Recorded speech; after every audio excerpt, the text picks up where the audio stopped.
Hello, Red Deer. I'm Mayor Ken Johnston. Tonight marks one of my most cherished traditions as mayor, celebrating the remarkable individuals who make our city shine a little brighter. The Mayor's Recognition Awards are a tribute to the spirit of Red Deer, a spirit built on kindness, community, and quiet determination. Over the past 4 years, I've had the immense honor of presenting these awards to people whose selflessness and passion have shaped our city in lasting ways. As my time as mayor comes to a close, this moment feels especially meaningful. This will be my final time presenting the Mayor's Recognition Awards, and I can't imagine a better way to close this chapter than by celebrating the incredible people we're recognizing tonight. These awards remind us that Red Deer is more than just a place. It's a community powered by people. They're not just volunteers or leaders, they're change makers. They lead with compassion. They lift others up. They build a better Red Deer with every hour they give and every life they touched. Tonight, I'm proud to present the Mayor's Special Award, the highest distinction the City of Red Deer presents. This award honors truly outstanding achievements, humanitarian contributions, and acts of deep service and bravery. But before we officially present this honor, I invite you to learn more about these extraordinary recipients and the impact they've made on our community. Let's take a closer look at their stories. My name is Isabel Ballhaus, and I volunteer with the Adult Literacy Program through the Red Deer Public Library.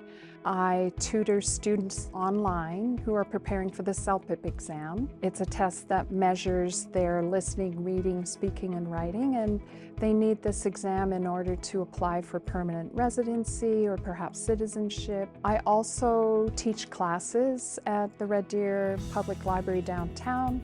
What brought me to Red Deer is my husband got a job at Nova, and interestingly enough, a few years previously, we had visited friends in Red Deer passing through. I remember commenting to my husband as we left, aren't they lucky to live in such a beautiful, vibrant community, and wouldn't it be great if we could live here? Never dreaming that a few years later we would be moving here. I always tell my students that I'm very international. I was born in France, I lived in England until I came to Canada, and we actually came on a ship, the Empress of England. My father thought it would be a great way to travel to Canada. My father is Spanish from Spain, my mother is Irish. Although my husband was born in Canada, his parents and older brother immigrated from the Netherlands. So when I tell my students that, I think maybe it helps them relax a little bit, like, oh, here's a person that perhaps understands what it is like to come here from another country. It's always wonderful when you can help someone and make them feel at home, make them feel welcome, represent a welcoming attitude for your community and for your country. I know some of the very difficult backgrounds that my students come from, places of conflict or danger or war, and I really want to help them feel at home and welcome in Red Deer, in Canada.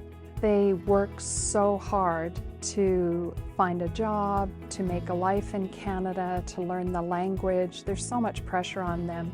How can I say no to playing a small role in them learning to feel comfortable in this country and happy in this country? Learning the English language helps the person communicate with those around them. Perhaps it's at work, perhaps it's neighbors, maybe it's just in everyday life. And the more they're able to communicate, the more they're able to feel at home in the community and feel part of the community. And as they feel more and more comfortable, perhaps they will become more involved in the community and even give back to the community. I've also seen my students become more independent. Some have gone on to have job interviews and get a job. One of my first, she was actually my second student that I tutored, actually works with the Adult Literacy Program now. So all of those are huge steps to truly becoming part of the community and giving back. Without the supportive programs like this, I feel like newcomers would possibly fall through the cracks and feel very isolated and alone. The more that I work with my students and learn about their traditions and cultures and see how beautiful they are, the more I believe that their traditions and cultures can become part of a beautiful mosaic in our community, rather than just allowing them to become part of a melting pot where their traditions and culture is diminished. I have always loved teaching. It's such a rewarding and rejuvenating experience. Sometimes I feel guilty because I feel like I get out of it more than they actually get. It's definitely a feeling that I often have, and I think what a blessing to be able to work with these students. Volunteer work is crucial to the life of a community, and if you do have an opportunity to volunteer, I highly recommend it. So I collect quotes, and one of my favorite quotes is, "What lies behind us and what lies before us are tiny matters compared to what lies within us." I think that what lies within each one of you, my dear students, is resilience, courage, determination, and hope.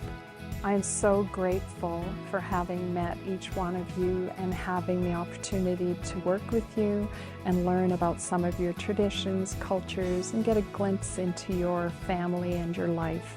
Words can never express my gratefulness for the enrichment that you have added to my life, and I'm gonna cry, and I thank you very much.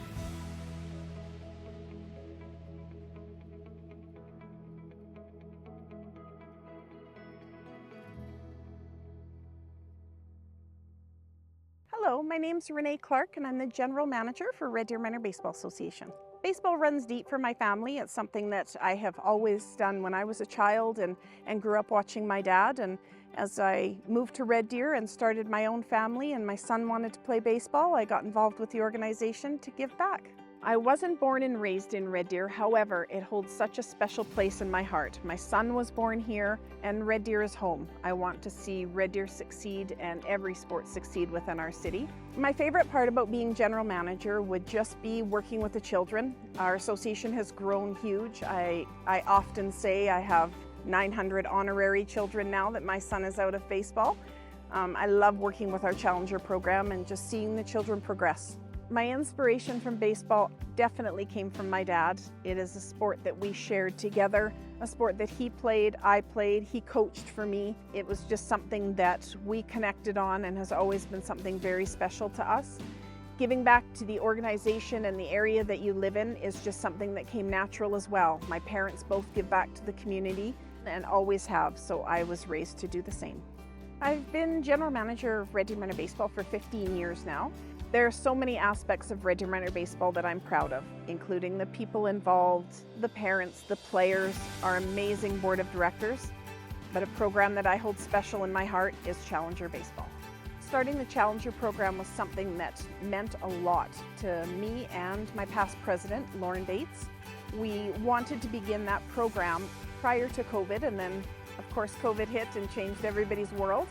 So we launched it 4 years ago, and it is something that I can say I love every aspect of my job, but it is definitely the most rewarding. It is a program that is inclusive, involves everyone, makes baseball adaptive, learnable, and at everybody's level.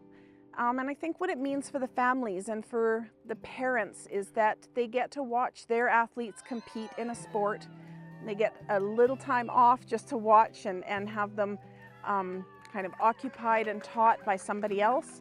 I mean, it's a break for them, and it's something that is exciting and makes them feel like part of a team. It is something that we looked at and realized that siblings come home to those families and they have hockey jackets with their names all over them, and lacrosse and all of these other sports that they play. We wanted our athletes to feel like they were part of a team as well. So we spoil them and make a lot of their items personalized, and it is a wonderful event. And we receive lots of thanks from the parents, so I believe it's really well received. There are a number of large associations within Baseball Alberta that exceed 500 registrants. Red Deer Manor Baseball is fortunate enough to be one of those. In the recent years, we have won a number of awards. being Large Association of the Year twice in 2019 and in 2024. We've won a number of Player of the Year as well as Provincial Host of the Year, and we are very thankful for all of those. We strive to be an association that does very well under our governing body. I was honored to receive the President's Award in 2022 from Baseball Alberta's President John Oko. It's an award that's given out for members of the Board of Directors that go above and beyond, put in additional time. I was very honored and thankful that I received that award. The Central Sport Board is another board in which I'm involved. It encompasses many sports across Central Alberta. The goal of Central Sport is to bring as many events to Red Deer as possible and utilize all the wonderful things that we have here, including facilities. I believe sport organizations working together is an extremely important thing for the City of Red Deer. It helps to strengthen every organization and in turn make wonderful experiences for players, regardless of what sport you're involved in. The City of Red Deer offers so many opportunities for our players to grow, to develop, to prosper through their sport. For our players, playing at Great Chief Park is an amazing opportunity that they all love very much. It's hard to put all of my thoughts into words for sure or specify this specifically, but I love our sport. I love our City of Red Deer. I love the Board of Directors that I get to work with, all the people that come out to our games, and the programs that we offer. Red Deer is home.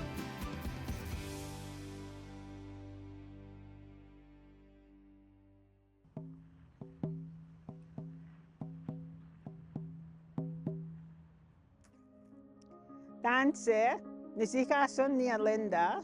My name is Linda Ophis. I am from Chipewyan Lake. I am currently living in Red Deer right now. In this community, I teach Cree and also other Indigenous awareness. I do a lot of translation for Alberta Health Care, courts, and so forth. I absolutely love the City of Red Deer. I always call it my city. I love it. An elder is somebody that teaches you. It's like a mom or your grandmother, somebody that will be there praying for you, guiding you, helping you. Sometimes if you're going through something, an elder will either call you or text you and just talk to you about what you might be going through. I guess every elder has a knowledge or a skill. What I thought as an elder, what I could give back to this community is the language. I've sat in many circles with our Indigenous people, and many of them would say that they don't speak the language and they wish that they could. I was talking to my husband and I said, I want to start teaching about culture awareness. I would like to teach about Cree. And he said to me, go ahead, go for it. You could do it. And I said, but where do I start? I don't know where to start. And he said, well, if you really want to teach Cree, just get out and start looking where they would allow you to teach. So the first place I went to was Friendship Center.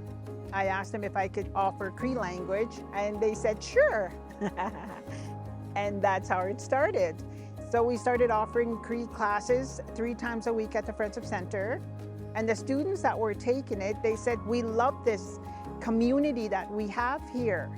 We shared, and there was connection made. And how we made connection is just talking and looking at each other. And it was a safe place to talk. And we encourage one another. And that class became a community in itself.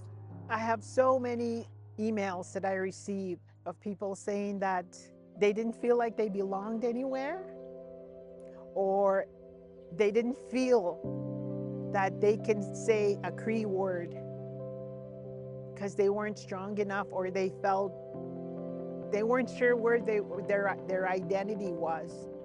Now they will say with no problem, Nisikason niya, with proud and strength. I always say, if I don't do it, well, who will? And if I have the knowledge, it's just amazing if we share some of ourselves to other people, like a part of goodness, the good things that's in us. If we continue to share that to other people, can you imagine how our community would be without expecting anything back, but only goodness, only good things. That's why I love this city. And that, for me, that's a community. You see, we're building a community not by thousands of people together, but one by one.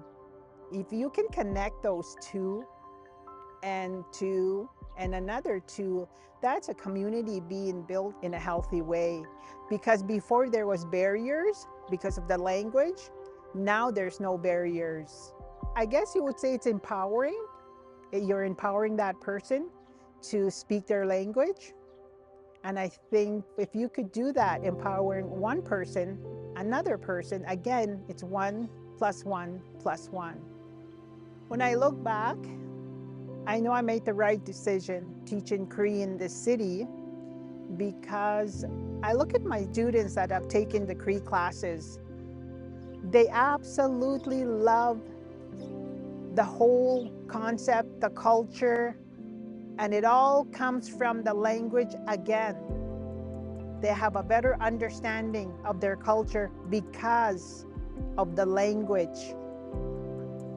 And they are more empowered, they're stronger. I look at them and they look so free. They don't have to pretend that they're somebody else. They feel comfortable in their own skin. And that is freedom. When you feel and proud of who you are, because they found themselves, they're free. I love seeing that. The very last thing I will be able to share is be yourself, everybody else is taken. I know that's a saying, but in the classroom, I teach them how to love yourself from head to toe. Don't change anything about yourself, because you were meant to be who you are.